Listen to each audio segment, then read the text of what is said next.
할렐루야. 네, 이 자리에 오신 성도 여러분들을 사랑하고 축복합니다. 오늘은 마태복음 8장 23절부터 27절까지의 말씀으로 바람과 바다를 잔잔하게 하시다라는 제목으로 은혜를 깨닫고자 합니다. 오늘의 본문은 매우 익숙한 본문입니다. 예수님이 바람과 바다를 잔잔하게 하시는 모습을 보도하는 이야기입니다.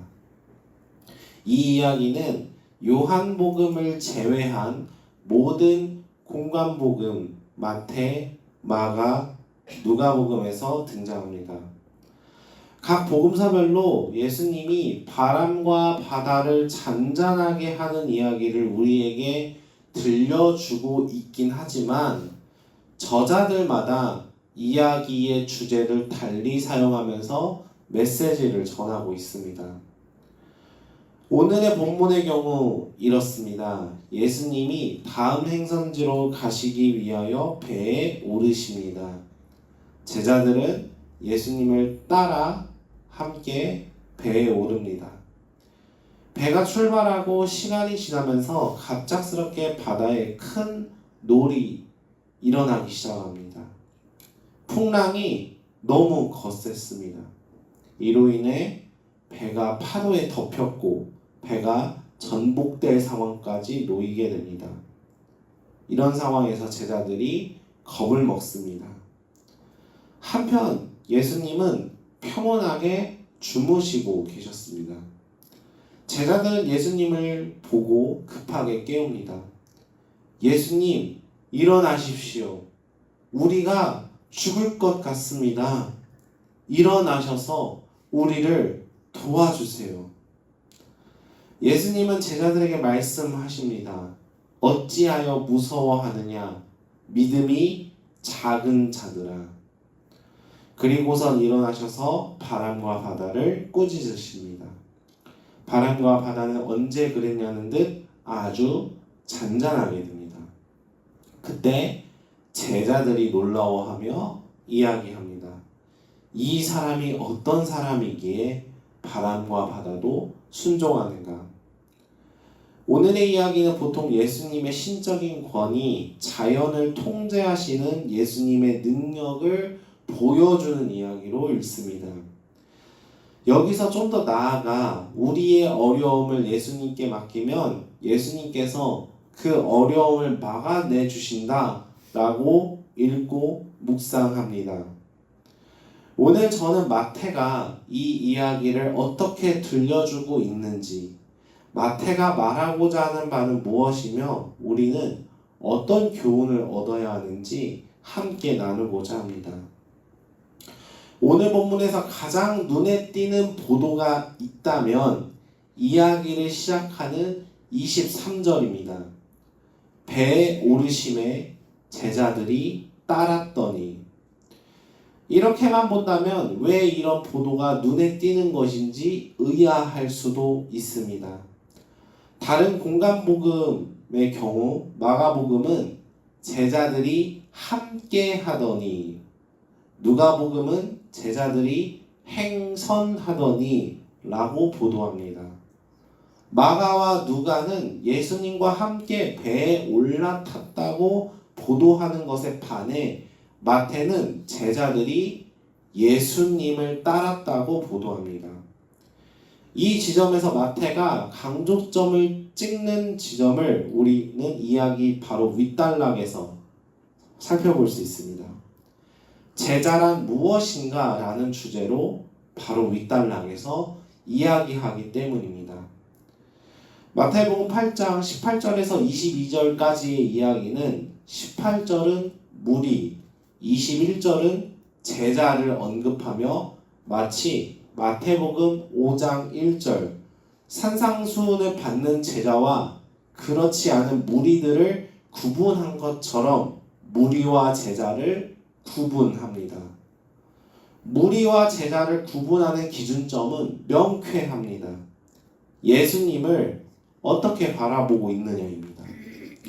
무리 중에 있는 한 서기관은 예수님을 선생님이라고 말합니다. 예수님은 서기관을 향하여 다소 냉소적인 반응을 하십니다. 반면 21절에서 제자 중 한 사람이 예수님을 주님이라고 말합니다. 예수님은 그 제자에게 너는 나를 따르라 라고 요구합니다. 예수님을 어떻게 바라보느냐에 따라 무리와 제자가 구분된다라는 것입니다. 그런데 여기서 한 가지 주목해야 할 점이 있습니다. 18절부터 22절까지 두 차례에 걸쳐서 따르다, 아콜루데오라는 단어를 사용한다라는 것입니다. 이 단어는 제자들이 스승을 따른다고 하는, 스승의 삶을 따라 살겠다고 하는 맥락에서 사용되는 단어입니다. 달리 말하면 따르다라는 단어는 제자도에 관한 단어라는 것입니다. 무리 중에서 나온 서기관이 예수님을 따르겠다고 이야기합니다. 그는 예수님을 지혜를 전달하는 선생으로만 생각했습니다. 제자 중에서 나온 한 사람이 세상 일에 집중합니다. 예수님은 그에게 나를 따르라 라고 말합니다.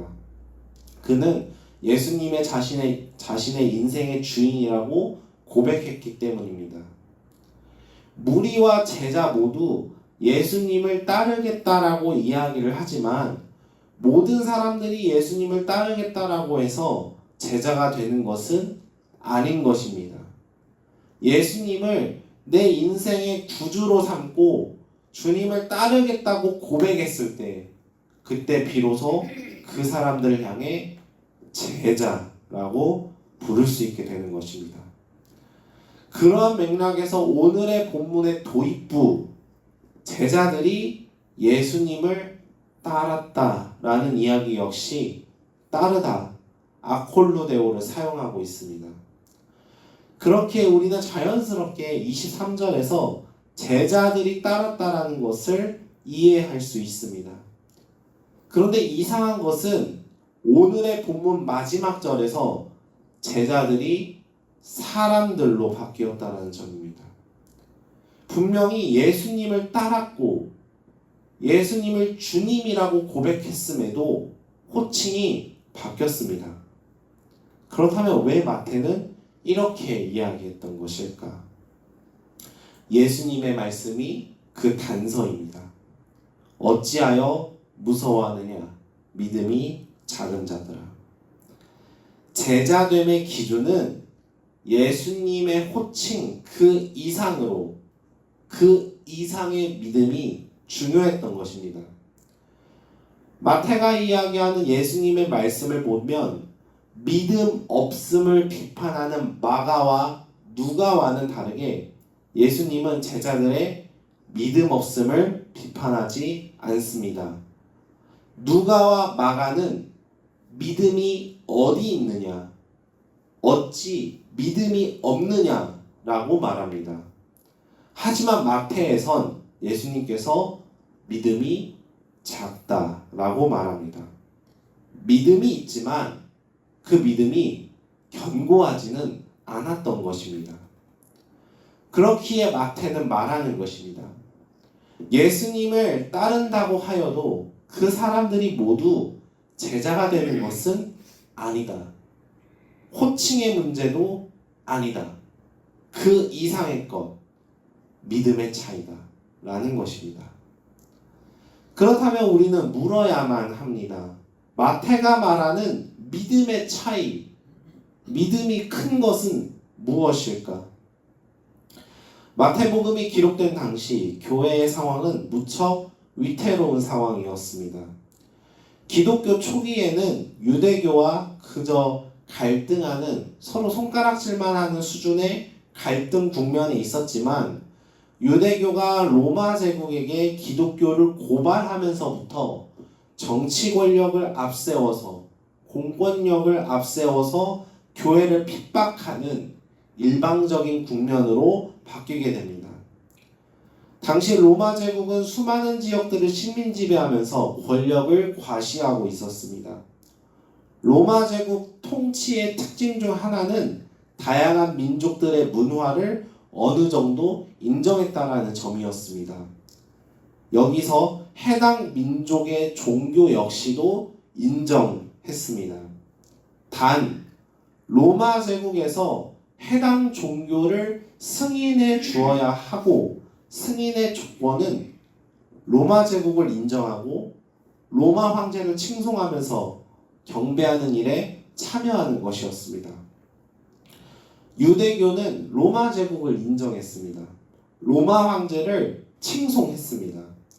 로마 제국의 식민 지배를 긍정하고 제국의 정치에 함께 참여했습니다.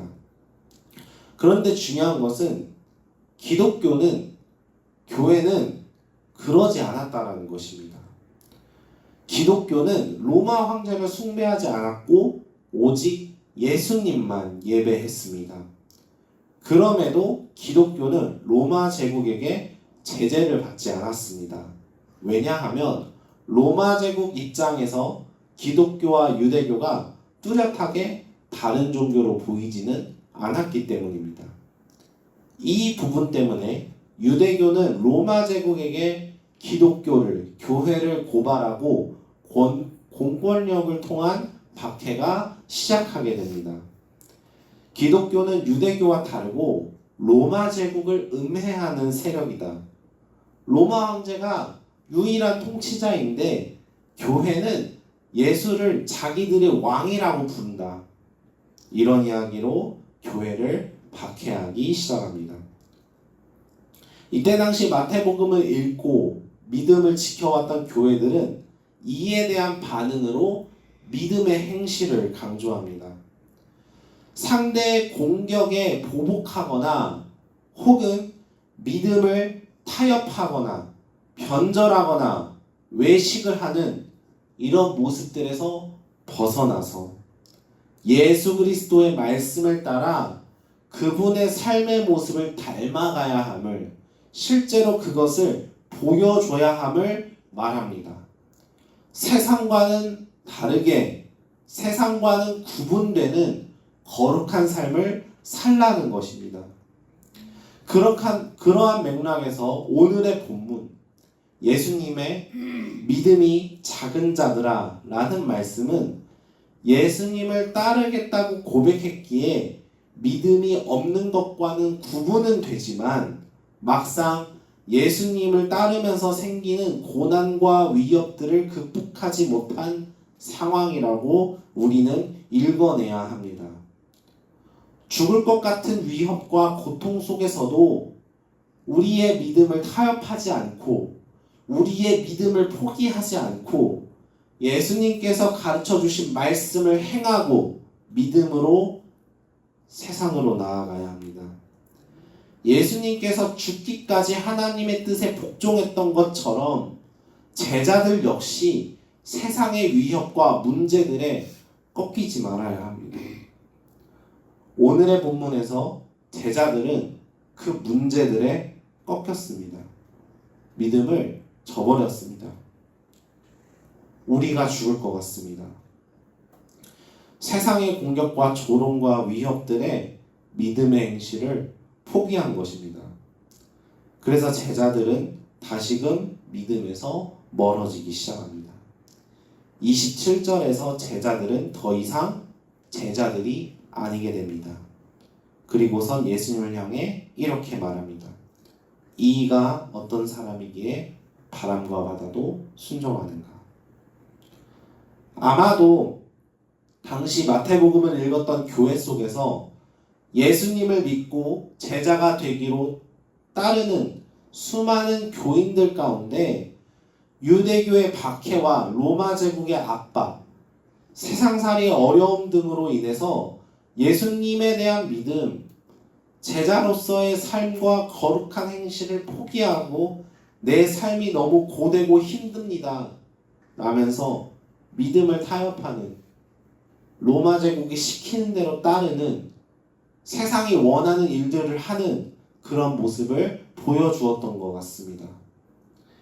마태가 말하는 예수님의 제자가 되는 길은 분명합니다. 세상적인 것에 대한 포기와 세상적인 것의 결핍을 각오해야 합니다. 8장 18절에서 무리 중에 나온 한 서기관이 예수님을 따르겠다고 이야기했지만 예수님은 세상적인 것들을 다 포기했다고 말합니다. 아마 그 서기관은 무리였기 때문에 세상적인 것의 포기와 세상적인 것의 결핍을 견디지 못했던 것 같습니다. 마태가 말하는 예수님의 제자가 되는 길은 분명합니다. 예수님의 제자가 되는 데 있어서 택해야 할 일에 우선순위가 있다고 말합니다. 8장 21절에서 제자들 중에 세상의 일을 우선하는 사람들이 있지만 예수님은 세상의 일을 우선하기보다는 그리스도인으로서 할 일, 예수님을 따르는 삶이 우선이라고 말하고 있습니다. 아마 이 제자는 비록 제자였지만 세상의 일과 예수님을 따르는 일을 겸하여 살아가다가 내적인 갈등을 겪었던 것 같습니다. 그렇기에 예수님이 말씀하십니다. 세상의 일이 아닌 나를 따르라. 예수님이 그리스도인 것을 알고 그것을 믿는 믿음을 가지고는 있지만 마태는 믿음의 차이가 있다고 말합니다.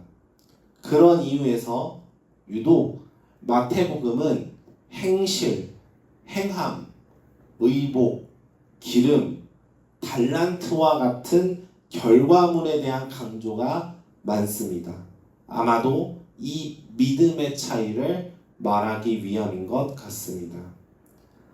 당장의 현실에서 나의 평안함, 화목함을 깨뜨리는 그 거대한 풍랑, 내 마음이 견디지 못할 정도로 힘들고 어려워서 제자로서의 삶을 포기하는, 믿음을 포기하는 그 작은 믿음에서 큰 믿음으로 나아가야 하는 것이 마태가 말하는 제자인 것입니다. 사랑하는 성도 여러분, 마태가 말하는 바람과 바다를 잔잔하게 하시는 예수님의 모습을 통해 우리는 예수님을 따른다고 모두 제자는 아니라는 것을, 고난과 풍랑 앞에서도 믿음으로 따르는 사람이 제자인 것을 깨닫게 됩니다. 살아가다 보면 제자였다가 사람으로, 무리로 보여지는 순간들이 너무나도 많았던 것 같습니다. 만약 그것을 내가 인정한다면, 만약 내가 그것을 알고 있다면 우리는 결단해야 합니다. 작은 믿음에서 큰 믿음으로 나아가야 합니다. 마태복음을 읽었던 당시 교회가 그러했습니다. 비록 바람과 풍랑처럼 교회를 흔들어 놓는 삶의 고단함과 어려움, 부끄러움과 조롱, 이것으로 믿음을 타협했던 교인들이 실제로 있었지만 마태복음이 지금까지 우리에게 전해져 내려올 수 있었던 것은 단연코 그 믿음을 지키고 작은 믿음에서 큰 믿음으로 나아갔기 때문일 것입니다. 그렇기에 마태는 오늘의 본문의 앞장인 7장 마지막 단락에서 이렇게 이야기를 합니다. 집을 지을 때 모래 위에 짓지 말고 반석 위에 지으라. 우리의 믿음이 모래 위에 세워져 있다면 비가 내리고 창수가 나며 바람이 불 때 삶의 고단함과 어려움과 세상의 수많은 조롱들이 찾아올 때 무너집니다. 그냥 무너지지 않습니다. 크게 무너집니다. 우리의 믿음이 반석 위에 세워져 있다면 세상의 그 모든 공격들이 찾아와도 결코